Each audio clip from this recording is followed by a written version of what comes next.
Hello everyone and welcome to today's episode of English B to C. In this podcast, we take one real-life story and retell it 4 times. First at B1, then B2, C1, and finally C2. By following the same story step by step, you'll notice how the language grows richer and more complex at each level. Today's story comes from a trending news event. A so-called CEO walked into a coffee shop, and what happened next was shocking. Are you ready to start?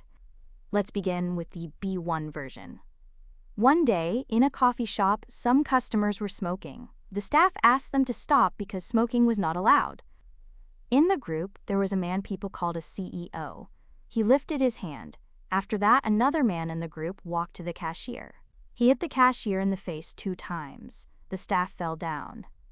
Then the CEO lifted his hand again and said, "Stop, stop, stop!" The man stopped hitting and went back to his seat. Later, the police came to check the case. The man who hit the staff was taken away. People on the internet talked a lot about this story. Great job following the B1 story. Now let's move to B2. You'll hear more details and some longer sentences. In a coffee shop, a group of customers were smoking, even though the place had clear no smoking signs. When the staff reminded them, the situation became tense. Among the group was a man dressed formally, wearing a suit and tie. Social media quickly labeled him the CEO. At one moment, he raised his hand, and almost immediately, another man from the group stood up, walked to the counter, and punched the cashier twice in the face. The young employee fell down in pain and shock.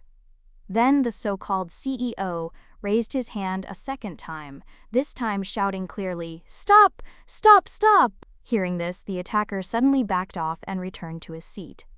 The police were called, and the attacker was arrested. As the story spread online, many people debated whether the CEO had given a signal to attack or whether it was just a coincidence. Well done for reaching B2! Let's push further. In the C1 version, we'll use more advanced vocabulary and deeper analysis. A dramatic incident unfolded in a coffee shop. A group of men openly smoked indoors despite the establishment's prohibition. When the staff politely asked them to stop, conflict broke out. The most striking figure was a sharply dressed man in a suit, quickly dubbed the CEO by online commentators. Surveillance footage showed him raise his hand, after which his companion aggressively approached the cashier and delivered 2 punches to the employee's face. This sudden act of violence left the worker stunned and injured. Moments later, the so-called CEO lifted his hand once more and barked out the command, "Stop, stop, stop!" His voice cut through the chaos, and almost instantly, the aggressor withdrew, retreating quietly to his chair as though the command had snapped him out of his rage. Police later intervened, detaining the attacker for investigation. The event triggered widespread discussion on social media, not only about the individuals involved, but also about broader issues: respect for public rules, the influence of social media labels, and the culture of power dynamics in daily life. Excellent progress! Now it's time for the final version, C2. This version will sound the most natural, almost like a native storyteller, with richer expression and reflection. What began as a routine afternoon in a coffee shop erupted into a scene that captured national attention. A group of men, ignoring the no-smoking policy, clashed with staff who simply tried to enforce the rules. At the center was a man in a tailored suit, instantly branded by the internet as the CEO. When he lifted his hand, it seemed to serve as a silent signal. His companion rose, strode to the counter, and struck the cashier twice with brutal force, sending the young worker crashing down. Then, in a moment that felt almost theatrical, the so-called CEO raised his hand again and thundered, "Stop, stop, stop!"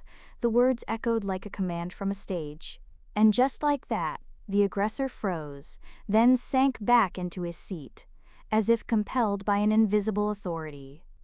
The police later arrested the attacker and questioned the CEO, but the incident quickly grew beyond the coffee shop itself. It became a mirror of larger questions: How authority, whether real or imagined, can bend human behavior, how pride can so quickly ignite violence, and how the digital crowd, with a single mocking label CEO, can redefine both a man and a moment.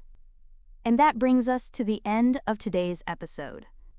We took one story, the CEO coffee shop incident, and retold it at 4 English levels: B1 with simple sentences, B2 with more detail, C1 with analysis, and finally C2 with natural, sophisticated storytelling. I encourage you to practice by repeating the parts you find most challenging. Notice how the vocabulary and sentence structures change across levels. Thank you for listening, and join me next time as we explore another story, step by step, from simple English to advanced fluency. Goodbye for now.